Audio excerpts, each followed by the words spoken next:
Former President Goodluck Jonathan has declared that if democracy must endure, the democratic process must be developed in a way that people will have confidence in the electoral process. This is as Rivers State Governor Nyesom Wike said that the problems of Nigeria are self-inflicted as they flow from politicization of everything and the promotion of pervasive injustice. The former president spoke at a lecture book presentation to mark the second-term inauguration of Rivers State Governor Nyesom Wike in Port Harcourt on Monday. Jonathan stated that despite the challenges, the country must embrace electronic voting. He said that electronic voting is the ultimate going forward. If democracy must endure and Nigerians must embrace it, then the processes leading to elections and the conduct of elections must be done in a way that people will have confidence in the system. He noted that the African continent must come up with a minimum standards for the establishment of the election management body. Jonathan said for the purpose of confidence building for credible elections, no one single person should have the power to constitute the election management body. We have no choice than to look up to full electronic voting, which is debatable because a number of people are afraid that somebody in his toilet can sit there and change their figures by pressing one or two buttons. But we can't run away from that. It is the ultimate that we must get there. But before we get there, one thing is for us to make sure that the institutions that are responsible for conducting our elections have the confidence of the people. And that means as a continent, Nigeria and other African countries must come up with minimum standards for constituting our electoral management bodies in a way that people will have confidence. It's for the continental body, the AU, to come up with a minimum standard to cut across Africa for constituting our electoral bodies. If we do that, of course it will help us. He added that no single official should have the power to appoint all the election petition tribunals, as this erodes confidence in the system. If one person alone is to constitute all the tribunals to listen to elections, it's difficult in a democracy for somebody to be extremely neutral. In one way or the other, somebody close to you may be in one party or the other, and it will become an issue. And as a nation, we must grow above that. And the only way to grow above that is to make sure that one person alone does not have all the powers to constitute our own tribunals to listen to our cases. The former Nigerian president called for the enthronement of the independent security agencies that will provide security during elections. He decried the online video in Rivers State where women were dragging soldiers attempting to compromise Rivers elections. The continent must come up with a code of conduct for the security operatives that must conduct such elections. There must be a minimum for all the countries to key in. What happened in Rivers State, where, in fact, in the video clips that were being circulated, where women were dragging soldiers down from walls, was a very sorry sight. The former president called on the parliamentarians to work towards modifying national laws to ensure that what happened in 2019 is not repeated in 2023. Parliamentarians, those of them now who have won elections to go to the National Assembly, they must look at what happened in 2019 elections, and they must modify our laws to make sure that 2023 election, some of these things don't repeat. As a nation, we must move forward. Africa and Nigeria is a very big and important country in Africa, and we must set the pace in some of these areas. He congratulated the people of Rivers State for their total support of Governor Wike during the elections. So first and foremost, congratulate the Rivers people. And for Wike, we congratulate you. The former president said that the Rivers elections was a star election in 2019 as it was used to assess the elections. Wike stood very firmly was courageous, was a good leader. And the people of Rivers State gave him that total support. And that is why we succeeded. I have to congratulate you, to thank you, and to continue in your good works. If you did not impress Rivers State people for the past 4 years or so, you couldn't have gotten that support.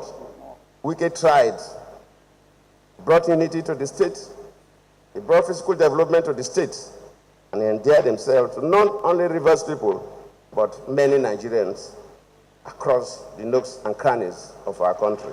In his address, Governor Wike decried the level of politicization of the governance process of the country. I lack the qualification to judge issues with a learned professor. But for me, Nigerian problems can be reduced to two: the politicization of everything and injustice. The entire governance system has been corrupted by politics. As a result, we have become impervious to the horrific things challenging our humanity. Governor Wike said that insecurity continues to thrive in the country because the nation has refused to listen to the cries for justice. And because we are failed to understand that what justice is all about, we have plugged our ears to the deafening cries for justice all across the country. My take is that we are going nowhere as a country. We'll continue to run round cycles and possibly crash land in a hard way unless we change our narratives about justice, because peace or peaceful coexistence cannot be decreed in a multicultural society such as ours or in any society at all. It's only a real sense of justice that can guarantee enduring peace and solidarity in Nigeria. The governor said that he was persuaded to approve the writing of the book because books document and educate people for the development of the society. The essence of this book, as captured by the short side of the title, Excellence in Governance, is truly captivating. I think excellence, as opposed to perfection in governance, is attainable if leaders care about how posterity will judge them after office. However, since excellence in governance is not a term of art, how can it be measured in relation to the burden of leadership? Is it by simply making comparisons between governments, past and present, or by how and to what positive extent the government of the day responded to the public issues, challenges, and opportunities of the time? Governor Wike lauded the quality of discourse in the book, which he said promotes good governance without any form of sycophancy. I've been managing people and resources as governor of Rivers State for 4 years, and it is only proper for stakeholders to start to dispassionately interrogate our performance in office, the quality of our leadership, and the extent to which we have delivered public services from different perspectives. This book, therefore, a permanent effort in this regard from a socio-legal perspective, which I consider very uplifting, because it is not about self-serving opportunistic claims to the high moral ground, nor the product of sycophantic image laundering and patronage. Against this background, I have no hesitation in identifying wholly with this book. And of course, like the Chief President said, also commends both the editors and the contributors for their highly pedagogical approach and logical arguments that resonates and elevates the legal discourse around the contemporary relationship between law, leadership, and creativity in governance. Guest lecturer Professor Anya O. Anya, in a paper titled Reimagine Nigeria, the Imperative of Democracy, Values, Peace and National Development in the New Nigeria. He said Nigeria is a country under siege and its people and leaders are in denial. We are at the stage where most nations are in dynamic equilibrium, where change is the order of the day. The rules of linear progression in social and economic evolution have given way to a situation where interactive forces act as interconnected matrices, and technology has amplified all interactive tendencies. Anya said ultimately the forces of people will prevail despite the insecurity in different parts of the country. Let me affirm that despite the horrendous picture I have painted, a new Nigeria of our responsible expectation and dreams is still possible, despite the frightening omens in the presently dark atmosphere. My confidence is founded on 4 grounds. Since evil cannot overcome the good, the days of the merchants of violence will soon end. He said that God will manifest in the end on behalf of Nigerians and stop the high level of insecurity. He urged Governor Wike to continue to work for the peace of Rivers State and Nigeria. Ultimately, the forces of peace and the good will overcome. 3, Nigeria is in the hands of God. The time is near when our God will show that He is truly the sovereign Lord of Nigeria over all His people. Book reviewer Professor M. T. Ladan recommended the book to all students of law and politics because it captures the need for the development of Nigeria by examining the outstanding qualities of Governor Wike. We suggest that the book was actually meant for people with legal minds, i.e. lawyers, law students, and law teachers or law professors. But this is wrong.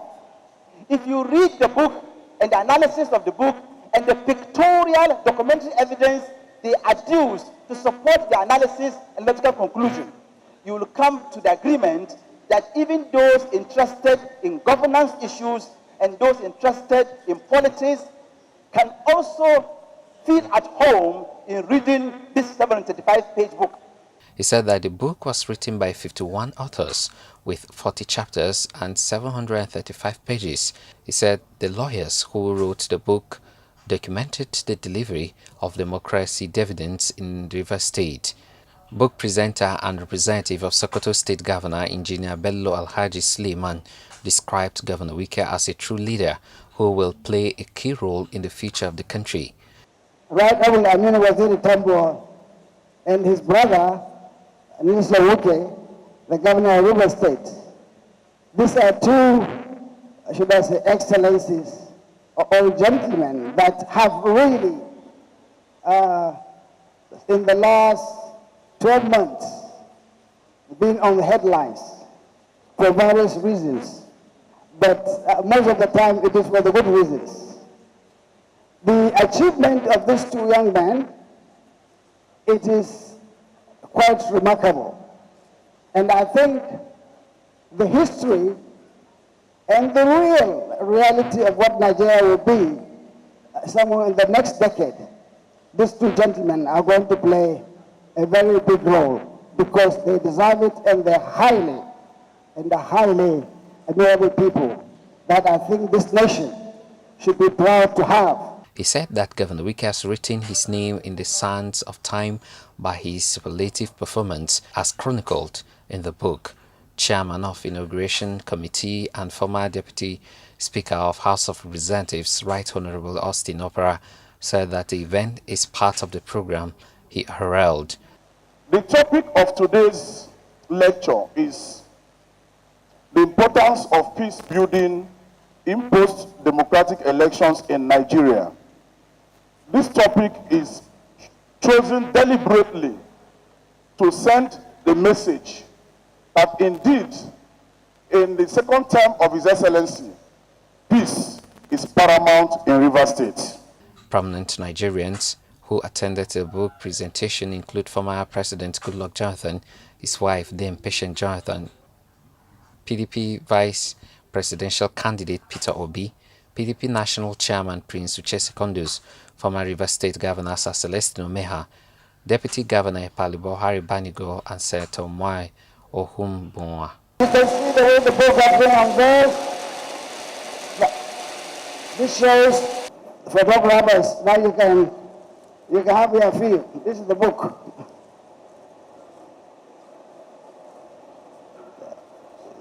It's really a very hard work to describe Barrister Governor Mr. Wiki. They have tried as much as they can, but I think maybe only a scratch of who you are. So congratulations.